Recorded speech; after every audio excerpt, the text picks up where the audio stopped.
सगळं आयुष्य आहे माझं, माझ्या जगण्याचं कारण. तुला माहितीये तन्मय, बाबा गेल्यानंतर आम्ही रस्त्यावर आलो असतो रे. आग्रहामुळे निभावलं आमचं, डोक्यावरचं छप्पर राहिलं. नाहीतर काय केलं असतं आम्ही, मी अप्पूने कसे जगलो असतो. आग्रहाने सांभाळले आम्हाला,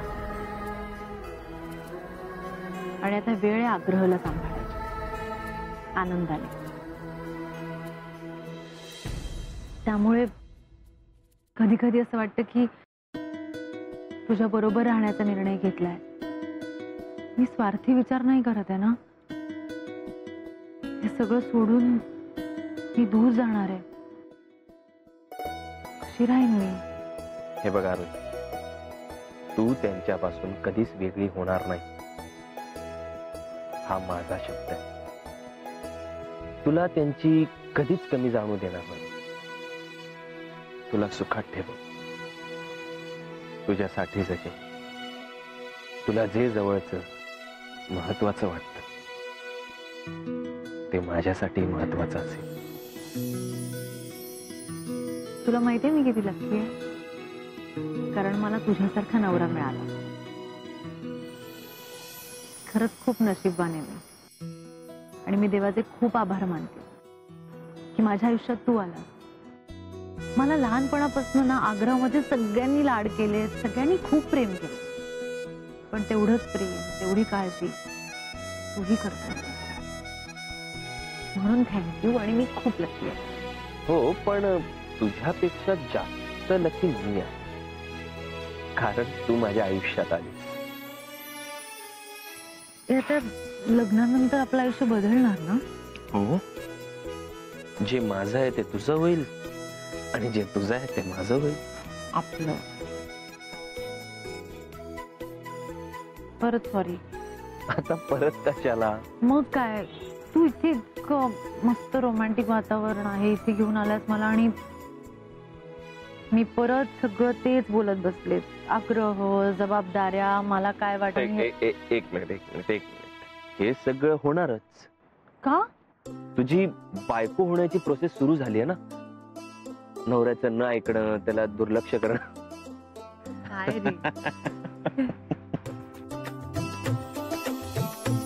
आरोही, मनात जे येईल ना ते माझ्याशी बोल, आणि चेहऱ्यावरती हसू आहे ते असंच ठेव. तुझी बरीच ध्येय असते, पण माझं एकच ध्येय, तुझ्या चेहऱ्यावरच हे हसू मी कधीच जाऊ देणार नाही.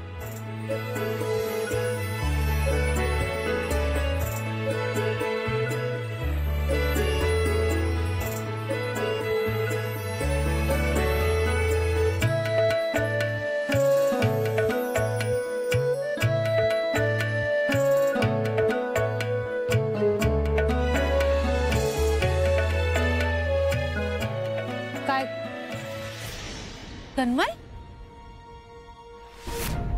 तन्मय,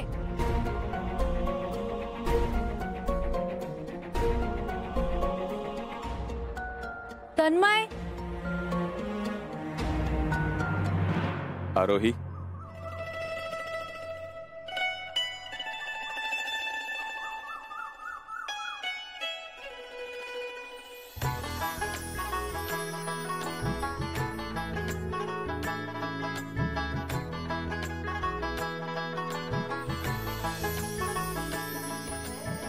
सॉरी, आत्ता इथे हेच मिळालं. थांब ना, ही प्रपोज करण्याची पद्धत आहे, मला प्रपोज करू दे ना. आरोही, माझ्या मागणीला होकार दिल्याबद्दल थँक्यू. माझ्या प्रेमाचा स्वीकार केल्याबद्दल थँक्यू. माझ्या आयुष्याचा भाग नाही तर माझं आयुष्य व्हायला थँक्यू. आरोही, माझ्याशी लग्न करशील?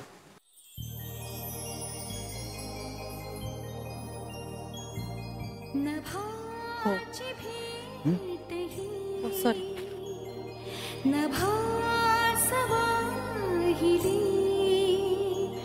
तो सूर लागला मैफिल रंगली ऋण सुनते गुणगुणते जीवन ही असे सूर राहू दे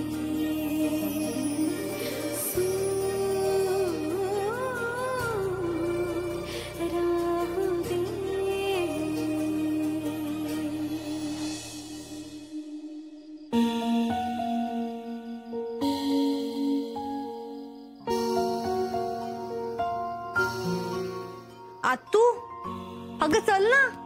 काय गो किती वेळ झाला आरू अजून आली नाही. अगं आतू किती काळजी करणार आहेस तिची. तिचं लग्न ठरलंय आता. खुश आहे ती. हो अगं माणूस काय काळजी ठरवून करतो का. 3 दिवसावरती लग्न आलंय. सासरी जाणारी मुलगी मग काळजी नको करायला. पण ज्याच्याशी लग्न ठरलंय त्याच्याच बरोबर गेलीये ना फिरायला. हो पण तरी सुद्धा अजून लग्न नाही ना झालेलं. अगं तेच सांगतेय मी. होणाऱ्या नवऱ्या बरोबरच गेलीये ना फिरायला. हा हे 2 दिवस परत येणार नाहीयेत तिच्या आयुष्यात. हो बाई सगळं काही ते तुलाच कळतं. आमची मुली लग्नच झालेली नाहीयेत ना. आतू ही बघ आलीच. ओ माय गॉड गुलाब का फूल और रोमॅन्टिक यार. म्हणजे ना एकदम अशी 70sच्या इराची हिरोईन वाटते. कोण वेणुबाई ना बघ. अरे आहेतच त्या हिरोईन सारख्या शर्मिला टागोर नंतर त्यात. काय बोलताय. बरोबर तेच बोलतो ना. काय जावई बापू काय बोलता. हो खरंय. मग पण एक चुकलंय. तिकडे काय नाही. हा प्लीज म्हणजे मी लग्नानंतर तुमच्यासाठी तन्मयच राहणार आहे ना. तर प्लीज मला जावई बापू म्हणून हाक मारू नका. खूप फॉर्मल वाटतंय. नाही नाही तो तुमचा पॉइंट बरोबर आहे. पण कसं आहे ना तुम्ही अख्ख्या आग्रहाचे जावई आहात ना. त्याच्यामुळे नाव असं एकदम. एक मिनिट. हा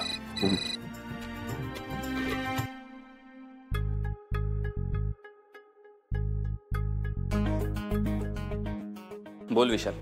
काय मग सरांचा फोन आला की नाही. तो काय येतच असतो. मग काय ते फोन करत असतात आणि मी ऐकत असतो त्यांचं. अरे बाबा सांग ना खरं काय ते. काय करायचं ठरवलंस तू. लग्न. काय कधी. परवा. आणि यावर सर काय म्हणाले. Get out. विशाल पंत मी खरंच लग्न करतोय. काय कसं झालं हे सगळं नंतर सांगेन. काय बोलती बंद झाली. हो साहेब तुम्ही खरं सांगतायत ना. 100%. चल मी फोन ठेवतो. होणारी बायको आत वाट बघते माझी. आणि हो तुला वेगळा फोन करेनच मी आमंत्रण देण्यासाठी. चल बाय. बाय.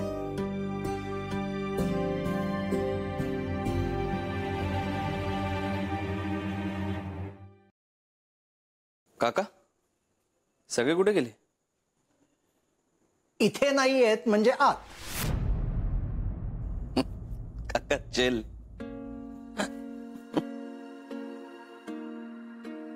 असं विचारायची पद्धत आहे.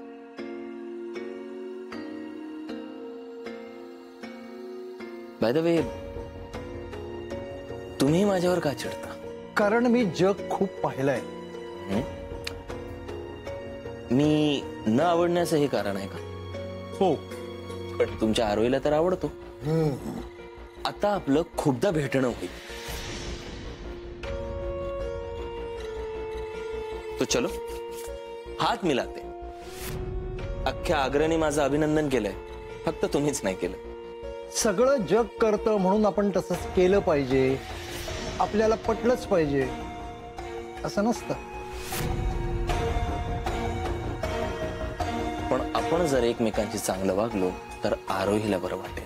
मी खोटं वागत नाही हे आरोहीला माहिती आहे. मग माझ्याशी चांगलं वागा ना. त्यापेक्षा आपण कमीत कमी वेळा भेटलो तर जास्त बरं नाही का? काका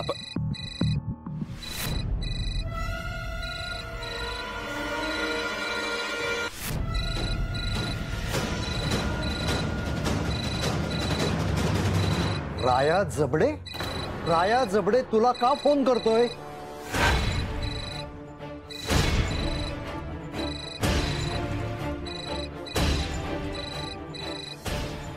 राया जबडे तुला का फोन करतोय? कोण? राया जबडे. अहो काका काहीतरीच काय, तो मला का फोन करेल? तेच विचारतोय मी. राया जबडे तुला का फोन करतोय? काका मला राया जबडेचा फोन नाही आला. मी स्वतः पाहिलंय. राया जबडेचाच फोन होता तो. काका तुम्हाला चुकीचं दिसलं. गाजर खात जा. माझे डोळे शाबूत आहेत. हो पण समजुतीचा घोटाळा होऊ शकतो. तुम्ही जे पाहिलं ते नाव नव्हतं. हे बघ जीजू, अरे तू इथे काय करतोयस? आज तू बोलवते कधीपासून? चल चल चल.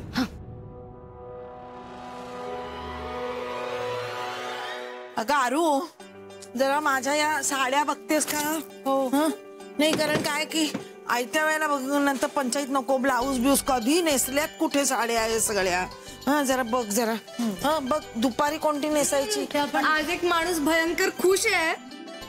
भयंकर खुश? हो, आता दिसतात तर काय करणार मी? काय आज तू? हो हो हो अगं ऐका ऐका. अरे तन्मय, तुझ्या आईचा फोन आला होता. उद्या साडी खरेदीसाठी जायचंय. तर तुझ्या कपड्यांचं काय? मग तू पण ये ना. हा माझे कपडे कशाला? अरे कशाला म्हणजे काय, नवरा मुलगा आहेस तू. नवीन कपडे नको का घ्यायला? त्याचं लोड तुम्ही घेऊ नका, मी बघतो ते. तुम्ही मस्त छान छान साड्या घ्या. त्या घेऊच रे.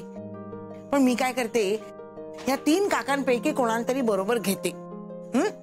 आम्हाला पुरुषांच्या कपड्यातलं काही कळत नाही रे. आत्या मी माझं घेईन खरंच. ए जीजू, ट्राय टू अंडरस्टँड यार. म्हणजे तू काहीतरी इमॅजिन केलं असशील ना की तुझ्या फेवरेट कलर मध्ये तुझी बायको अशी साडी नेसून येईल असं काहीतरी.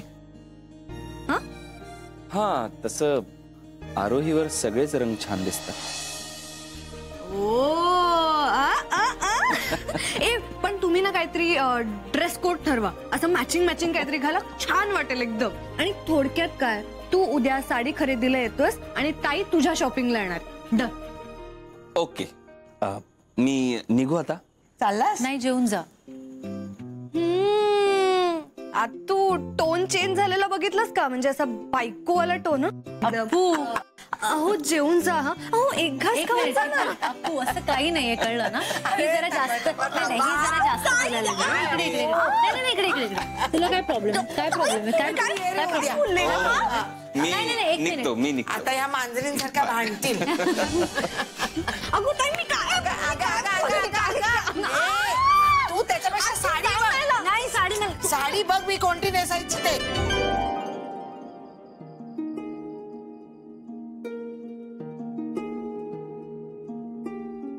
काय करते साई? नाही, आपली हक्काची वस्तू दुसऱ्याला देताना कसं वाटतंय ते बघते. आणि ती दुसरी व्यक्ती आपली सूनच असेल तर किती छान ना. एक लक्षात ठेवताना दुसरी कुठलीही व्यक्ती अगदी 100% आपली कधीच नसते. कधीच नाही. आपणच आपले असतो. सगळ्यांशी सगळं अगदी शेअर करून झालं ना तरी काहीतरी थोडं तरी राहतच आपल्याजवळ. कळतंय का? हो, पण आता तरी मी आई खूप खुश आहे. आपल्या तन्मयचं लग्न ठरलंय. हो पण आई वेळच नाहीये ग. आपण सगळी तयारी कशी करणार? एक काम करूया, तू फोन कर आणि मी सगळ्यांना मेसेजेस आणि ईमेल्स करते. कोणाला? पाहुण्यांना. कोण पाहुणे? अगं म्हणजे आपले पुण्यातले काही लोक तन्मयच्या ऑफिस मधले इथले शेजारी पाजारी माझ्या काही मैत्रिणी. त्यांचा काय संबंध? कशाला फोन करायचे? काही नको कोणाला बोलवायला.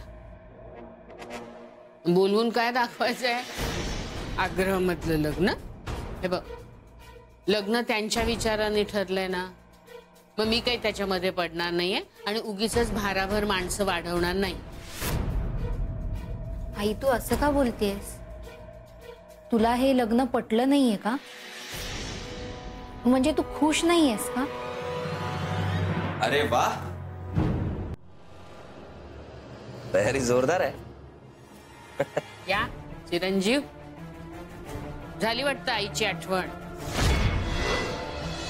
का आता झोपायला जागा हवी म्हणून घरची आठवण आली? आग्रहावरच थांबायचंस ना. छान बडदास्त ठेवली असती की तुझी.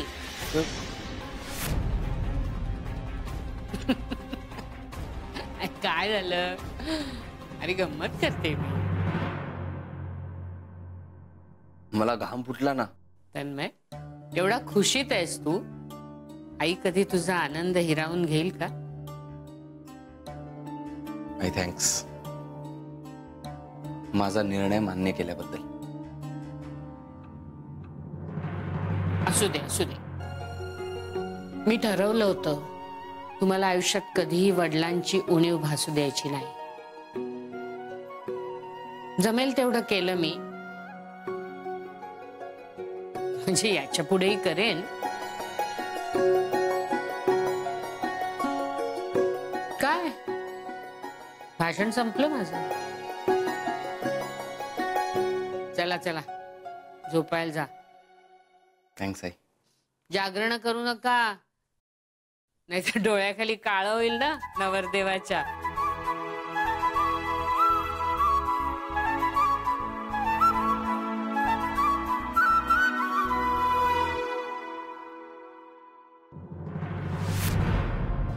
आपली हक्काची वस्तू दुसऱ्याला देताना त्रास होतो तर माणूस कसा द्यायचा? तन्मयचं आरोहीशी लग्न झालं की त्याच्या आयुष्यातलं माझं स्थान कमी होणारच. याच्यासाठी अख्खं आयुष्य वेचलं मी. लहानसा निर्णय मला विचारून घेत आला तू, पण हा लग्नाचा एवढा मोठा निर्णय घेताना त्याला मला विश्वासात घ्यावंसं का वाटलं नाही? ही मुलगी भेटली आणि तन्मय बदलला. आता ती लग्न करून घरात आल्यावर काय होईल? नाही, तन्मय बदलता कामा नये.